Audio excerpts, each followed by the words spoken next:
জীবন যেন বহতা নদীর মতো, চলার পথে কত বাঁক মোহনা শত, আছে আরো দ্বন্দ্ব আলো আধারের, বেছে নিতে হবে তাই পথ আমাদের।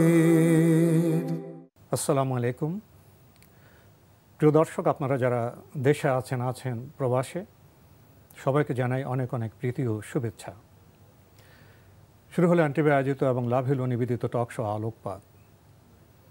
আমাদের বিষয় রহমাতুল লিল আলামিন। আপনাদের সাথে আছি আমি জয়নুল আবেদিন আজাদ, আর এ বিষয়ে কথা বলবেন বিশিষ্ট আলেম শায়েখ আহমদুল্লাহ। আসসালামু আলাইকুম রহমতুল্লাহ বরকাত। আমরা বিগত কয়েকটি পর্বে রহমাতুল লিল আলামিন সম্পর্কে কিছু কথা বলার চেষ্টা করেছি। অনেকে হয়তো মনে করেছেন আমাদের লক্ষ্য নবী সাল্লাল্লাহু আলাইহি ওয়াসাল্লামের জীবনীকে তুলে ধরা। আমাদের প্রাথমিক এই যে বিবেচনা, সেটা তো ঠিকই আছে। আমরা তো নবী সাল্লাল্লাহু আলাইহি ওয়াসাল্লামকে জানতে চাইব, উপলব্ধি করতে চাইব, এবং তার জীবনের বিচিত্র সম্পর্ক সূত্রে যে বার্তাগুলো আছে আমরা তো অনুভব উপলব্ধির চেষ্টা করব, এবং আমাদের ব্যক্তিগত জীবনে, পারিবারিক জীবনে, সামাজিক জীবনে এবং বৈশ্বিক পরিমণ্ডলে যে যে চ্যালেঞ্জগুলো আসবে, নবী জীবন থেকে আলো নিয়ে আমরা সেই অন্ধকারে, সেই চ্যালেঞ্জে পথ চলার চেষ্টা করব। আজকে বলার বিষয় হলো, যখন আমরা বলি রহমাতুল লিল আলামিন, তখন আসলে আমরা কি বলি? আমরা যদি বলি তিনি মানব জাতির জন্য রহমত স্বরূপ, কথাটা ভুল নয়, কিন্তু সম্পূর্ণও নয়। তিনি শুধু মানব জাতির জন্য রহমত, এ কথায় আংশিক সত্য উচ্চারিত হয়, কিন্তু রহমাতুল লিল আলামিন সমগ্র সৃষ্টি জগতে কি শুধু মানুষই বসবাস করে? সেখানে কি প্রাণীকুল নেই, জীব বৈচিত্র্য নেই, আকাশ নেই, আঙিনা নেই, মাটি নেই? আসলে মহান স্রষ্টা এই পৃথিবীকে, সৃষ্টি জগৎকে মানব বান্ধব করে সৃষ্টি করেছেন। আমরা যারা মানুষ, বলুন তো আমরা এখন কতটা সৃষ্টি বান্ধব, প্রকৃতি বান্ধব? আমাদের আচরণে মানুষ কি আহত হচ্ছে না? বলুন তো, এই সভ্য জগতে যারা বিজ্ঞান প্রযুক্তির চর্চা করছেন, তারা ফিলিস্তিনের যে নাগরিক, ভূমিপুত্র, তাদের সাথে কি আচরণ করছেন? সে আচরণ কি মানবিক হচ্ছে? বিজ্ঞান প্রযুক্তির যে গবেষণা, যে আবিষ্কার, সেটা এত মারণাস্ত্র অভিমুখী কেন? মারণাস্ত্রে পৃথিবীকে ধ্বংস করা হচ্ছে। যারা দুর্বল, তারা কি মানব জাতির সদস্য নয়? যেখানেই হোক। অর্থাৎ নবী সাল্লাল্লাহু আলাইহি ওয়াসাল্লাম তিনি কোনো সম্প্রদায়ের জন্য আসেননি, তিনি বিশেষ কোনো জাতি গোষ্ঠীর জন্য আসেননি, তিনি শুধু মানব জাতির জন্য আসেননি, তিনি সমগ্র সৃষ্টি জগতের জন্য এসেছেন। তিনি সেই বার্তা রেখে গেছেন। সেই বার্তা আমরা কতটা উপলব্ধি করছি? আপনারা হয়তো লক্ষ্য করেছেন, বা আপনারা নিজেরা যখন বেড়ে উঠেছেন, ছাত্র জীবনে, যৌবনে, ইতিহাস পড়েছেন, নবী সাল্লাল্লাহু আলাইহি ওয়াসাল্লামের যখন ইতিহাস চর্চা হয়, জীবনী চর্চা হয়, তখন অবশ্যই সেখানে অনেক বিষয় এসে যায়। উহুদ যুদ্ধ এসে যায়, বদর যুদ্ধ এসে যায়, খান্দকের যুদ্ধ এসে যায়, অনেক যুদ্ধের প্রসঙ্গে এসে যায়, মক্কা বিজয়ের প্রসঙ্গে এসে যায়। তো সেখান থেকে আমরা কি নিয়েছি? আমরা কি এভাবে ভেবেছি যে মুসলমানদের সাথে ইহুদিদের যুদ্ধ, মুসলমানদের সাথে ওদের যুদ্ধ, এই যুদ্ধ বিষয়টিকে আসলে যুদ্ধ? নাকি যারা কায়েমি স্বার্থবাদী ছিল, কায়েমি স্বার্থবাদীরা নিজের স্বার্থ দেখে, নিজের গোষ্ঠীর শ্রেণীর স্বার্থ দেখে, সেটা রাজনৈতিকভাবে দেখে, অর্থনৈতিকভাবে দেখে, সাংস্কৃতিকভাবে দেখে। কায়েমি স্বার্থবাদীরা যখন ব্যাপক জনগোষ্ঠীর মানুষের স্বার্থ দেখে না, অর্থনৈতিক দিক থেকে শোষণ করে, রাজনৈতিক দিক থেকে জুলুম করে, সাংস্কৃতিক দিক থেকে মানবীর বিকাশের পথকে অবরুদ্ধ করে বিকার সৃষ্টি করে, সেখানে কি কায়েমি স্বার্থের বিরুদ্ধে লড়তে হবে না? সে লড়ার তো অপর নাম যুদ্ধ। ভূমিকায় বোধহয় অনেক বেশি কিছু বলে ফেললাম, কথা আমার খুব সামান্য বলা হয়েছে। আরও কিছু জানতে চেষ্টা করব আপনার কাছ থেকে শাইখ আহমদুল্লাহ।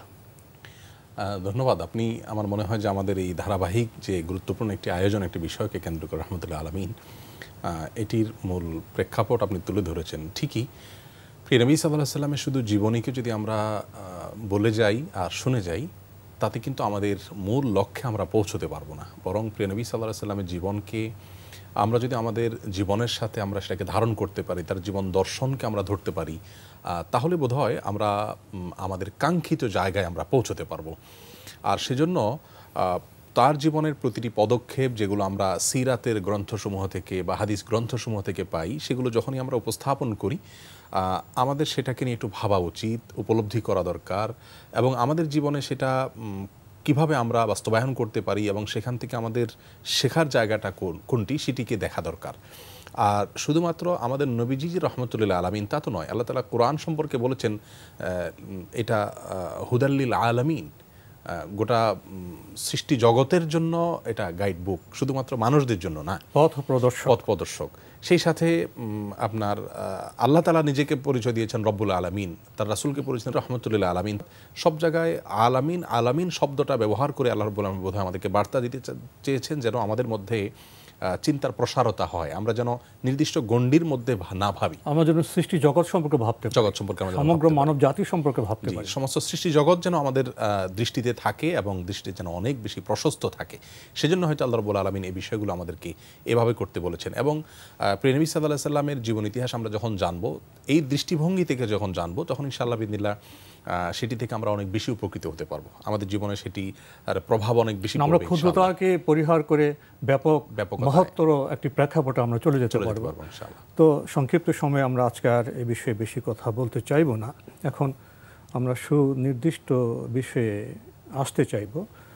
বিগত পর্বে বোধহয় আমরা উহুদ যুদ্ধের যে প্রেক্ষাপট সে সম্পর্কে কিছু আলোচনা করেছি। এরপরে আমরা আপনার কাছ থেকে জানতে চাইব উহুদ যুদ্ধের সূচনা, চিত্রটা কেমন ছিল, কিভাবে হলো? উহুদ যুদ্ধ নিয়ে আমরা বিগত পর্বে আলোচনা করেছি যে আসলে কেন হয়েছিল এই যুদ্ধ। আপনি ভূমিকায় বলেছেন যে আসলে যুদ্ধ যেগুলো নবী সাল্লাল্লাহু আলাইহি সাল্লাম যেগুলোর নেতৃত্ব দিয়েছেন বা অংশগ্রহণ করেছেন, সেগুলো কি আসলে নিছক যুদ্ধ ছিল? এর উত্তর তো একেবারে পরিষ্কার যে এগুলো নিছক যুদ্ধ ছিল না, বরং সকল অপশক্তি, সকল কায়েমি স্বার্থ থেকে মানবতাকে মুক্ত করবার জন্য একটি প্রয়াস ছিল মাত্র।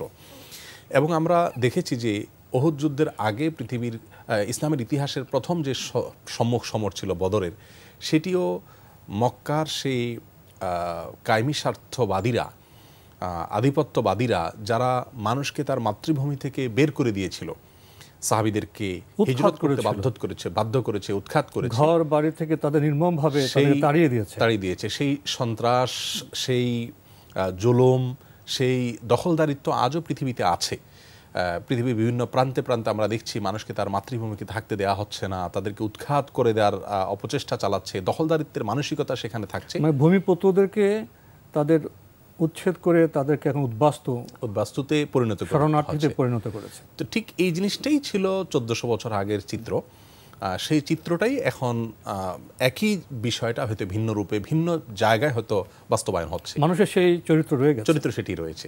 নবী করিম সাল্লাল্লাহু আলাইহি সাল্লাম তখন মক্কার সে আধিপত্যবাদী বা কায়েমি স্বার্থবাদীদের তাদের সে জুলুমের হাত থেকে মানবতাকে মুক্ত করবার জন্য তিনি প্রয়াস চালিয়েছেন। সেটাকে তারা যুদ্ধে রূপান্তর করেছে এবং যুদ্ধ পর্যন্ত যেতে বাধ্য করেছে, যার ফলশ্রুতিতে বদর যুদ্ধ হলো। বদর যুদ্ধের পর আমরা বিগত পর্বে আলোচনা করেছি যে উহুদ যুদ্ধে এর প্রেক্ষাপট তৈরি করেছে সেই মক্কার মুশরিকরা, একই গোষ্ঠী। তারা প্রতিশোধ স্পৃহা তাদের মধ্যে ছিল, যেহেতু বদরে তাদের পরাজয়টা ছিল সুস্পষ্ট, তারা তাদের সকল শক্তি একত্র করে মুসলিমদের প্রতি এবং মদিনা বসবাসকারীদের প্রতি তারা সর্বগ্রাসী হামলা করতে প্রস্তুতি নিল এবং যারই ফলশ্রুতিতে ওহুদ যুদ্ধ সংগঠিত হলো। ওহুদের প্রান্তরে এসে যখন মদিনায় শান্তিপূর্ণভাবে বসবাসকারী মানুষদের ভূমিতে এসে আঘাত করবার জন্য সুদূর মক্কা থেকে এসে দাঁড়ালো, তখন মদিনাবাসীর দায়িত্বের মধ্যে পড়ে নিজের মাতৃভূমিকে রক্ষা করা, আগ্রাসনের বিরুদ্ধে প্রতিবাদ দাঁড়িয়ে যাওয়া। ঠিক সেই জায়গা থেকে ওহুদ যুদ্ধ তৈরি হয়েছে। অর্থাৎ নবী করিম সাল্লাল্লাহু আলাইহি সাল্লাম দখলদারিত্বের মানসিকতা থেকে কাউকে উচ্ছেদ করতে গিয়েছেন, ব্যাপারটি এমন ছিল না। বরং যারা তাদেরকে মদিনাবাসীকে তাদের ভূমি থেকে মক্কা থেকে উচ্ছেদ করার পর মদিনা থেকে উচ্ছেদ করার প্রয়াস চালাচ্ছিল, তখন অস্তিত্ব রক্ষা করতে হবে। অর্থাৎ এখানে নিষ্পেষিত মাজলুম মানবতার পক্ষে দাঁড়ানোটা ছিল নবী সাল্লাল্লাহু আলাইহি সাল্লামের নৈতিক দায়িত্বের মধ্যে। সেই জায়গা থেকে ওহুদ যুদ্ধের প্রেক্ষাপট তৈরি হয়েছে। এর ফলে কিন্তু এই ওহুদের যে অভিযান, এই অভিযানে কিন্তু মুনাফিক যাদেরকে আমরা বলছি তাদেরও অনেকে অংশগ্রহণ করেছে, যদিও প্রায় 300 মুনাফিক বা দুর্বল ইমানদারদেরকে নিয়ে আব্দুল্লাহ ইবনে উবাই, মুনাফিকদের সর্দার, তিনি মাঝপথ থেকে ফেরত নিয়ে এসেছিলেন। কিন্তু তারপরেও কিন্তু এই যুদ্ধে সুনির্দিষ্টভাবে একাধিক ব্যক্তি যাদেরকে মুনাফিক হিসাবে সাহাবা একরাম চিহ্নিত করেছেন নবী সাল্লাল্লাহু আলাইহি সাল্লামের ইশারা ইঙ্গিতে, সেই ব্যক্তিরাও কিন্তু অংশগ্রহণ করেছে। অর্থাৎ দেশকে রক্ষা করতে হবে, মাতৃভূমিকে রক্ষা করতে হবে, সেই জায়গা থেকে বিভিন্ন চিন্তার মানুষও কিন্তু একত্র হয়েছেন। এমনকি ইহুদিদেরও কেউ কেউ সেখানে অংশগ্রহণ করেছেন। যাই হোক, তো নবী সাল্লাল্লাহু আলাইহি ওয়াসাল্লামের প্রতি সুস্পষ্টভাবে রয়েছে। এটা প্রমাণ ছিল যে অভিযানের শুরুতে দেখা গেল যে নবী করিম সাল্লাল্লাহু আলাইহি ওয়াসাল্লাম অত্যন্ত বিচক্ষণতার পরিচয় দিলেন। তিনি কিন্তু যুদ্ধবাজ কোনো মানুষ, তার আগে জীবনে এর আগে 10-20টা যুদ্ধ করেছেন, যুদ্ধে নেতৃত্ব দিয়েছেন, এরকম কোনো ব্যাপার ছিল না।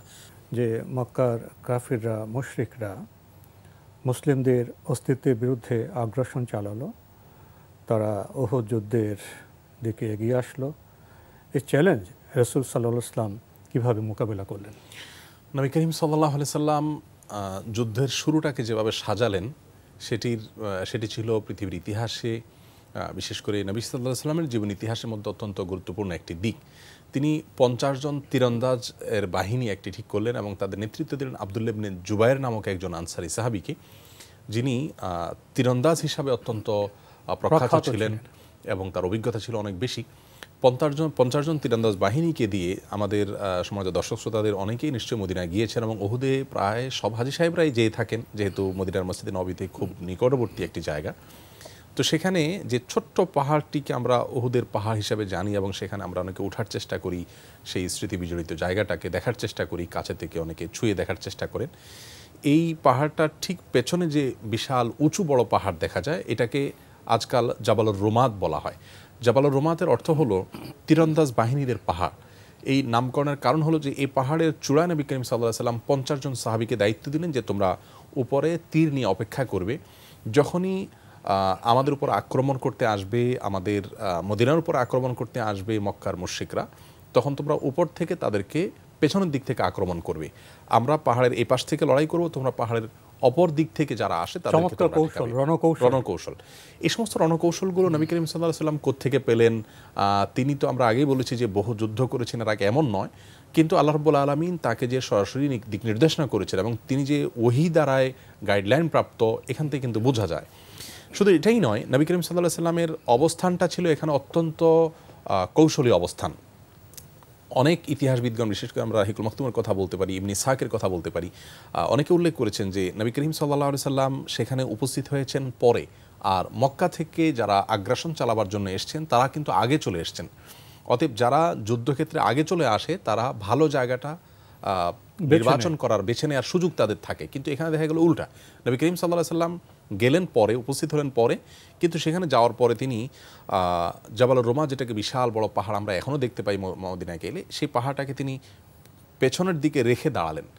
অর্থাৎ তার বাহিনীর পেছনে হলো পাহাড়, সুউচ্চ পাহাড়, আবার ডান পাশেও পাহাড়। পাহাড়টাকে ভালোভাবে ব্যবহার করলেন।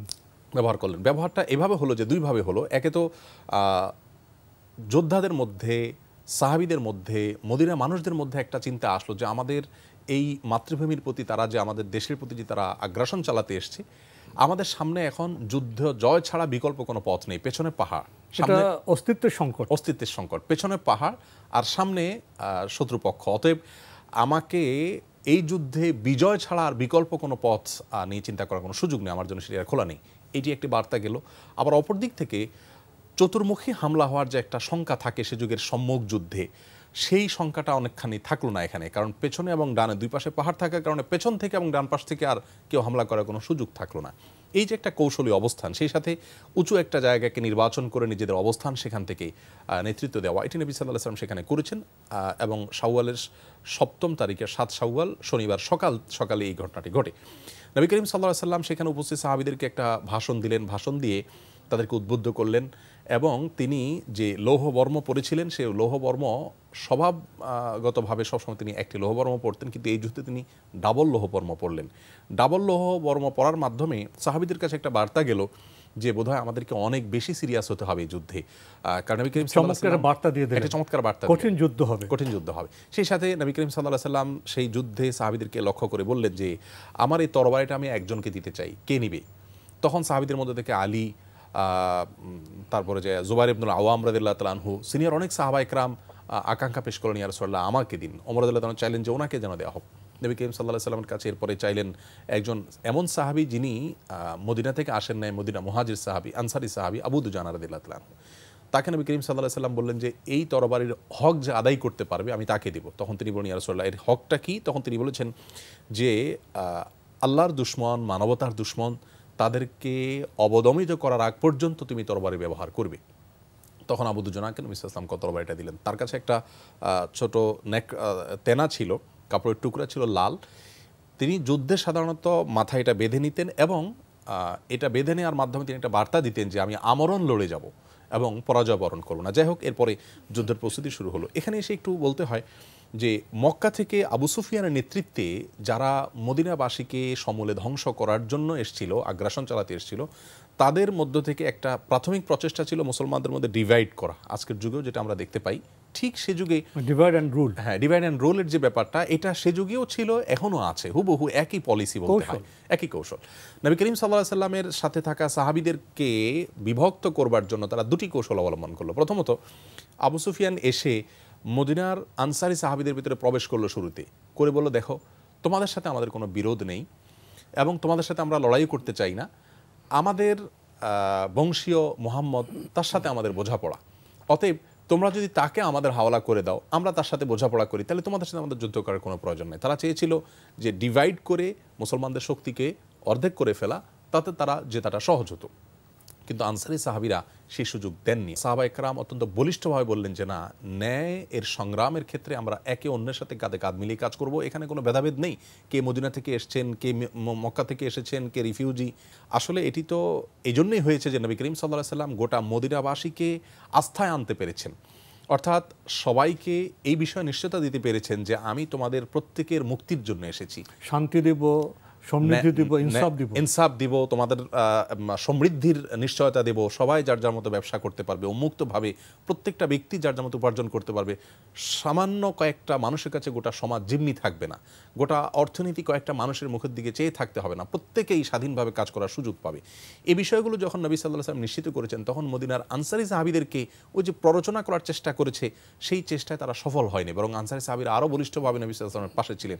এবং আমরা জানি যে উহুদ যুদ্ধের শেষে এসে যে ৭০ জন সাহাবী শাহাদাত বরণ করেন, এর মধ্যে প্রায় ৬৪-৬৫ জন সাহাবী কিন্তু মদিনার ছিলেন, অর্থাৎ যাদেরকে মুহাম্মদ সাল্লাল্লাহু আলাইহি ওয়াসাল্লাম থেকে সরানোর অপচেষ্টা করেছিল মক্কার মুশরিকরা, তারা বরং আরও বেশি বিসর্জন করলেন তাদের আত্মাকে, তাদের জীবনকে। আরেকটা ছিল যে আবু আমের আল ফাসেক নামে এক ব্যক্তি ছিলেন, যিনি বিখ্যাত সাহাবী হানজালা রাদিয়াল্লাহু তাআলা যিনি এই যুদ্ধে শহীদ হয়েছেন, তার বাবা ছিলেন আবু আমের আল ফাসেক। এই লোকটার নাম ছিল আবু আমের আর রাহেব। রাহেব বলা হয় আমরা যেটাকে বলি বুজুর্গ, খুব আমলদার ব্যক্তি, এরকম। তো লোকটার নাম এটা হলেও তার কাজ ছিল উল্টা, এই জন্য নবী করিম সাল্লাল্লাহু আলাইহি ওয়াসাল্লাম তার নামকে পরিবর্তন করে আল ফাসেক নাম দিয়েছেন, আবু আমর আল ফাসেক। যাই হোক, আবু আমর আল ফাসেক এই লোকটি আউস গোত্রের ছিল মদিনার। সে নবী করিম সাল্লাল্লাহু আলাইহি ওয়াসাল্লামের সাথে যখন বিরোধ হলো, এখন যখন দেখলো যে মদিনাতে নবী সাল্লাল্লাহু আলাইহি ওয়াসাল্লামের আধিপত্য বা প্রভাব প্রতিষ্ঠিত হয়ে গেছে, এখানে আমার আর কিছু করার নেই, বরং এখানকার ইয়াহুদি এবং ছোট ছোট গোত্রগুলো সবাই নবী সাল্লাল্লাহু আলাইহি ওয়াসাল্লামকে নেতা হিসেবে মেনে নিয়েছেন, এবং সেটা কোনো পলিটিক্স করে, কোনো রাজনীতি করে, কৌশল করে নবী সাল্লাল্লাহু আলাইহি ওয়াসাল্লাম যে নেতা হয়েছেন এরকম নয়, বরং স্বাভাবিক যে বৈশিষ্ট্য, গুণাগুণ, স্বতঃস্ফূর্তভাবেই সবাই তাকে গ্রহণ করে নিয়েছেন তার বৈশিষ্ট্যের কারণে। যাই হোক, তো সেই জায়গা থেকে আবু আমের আল ফাসিক এই লোকটি মদিনা ছেড়ে মক্কা চলে গেল।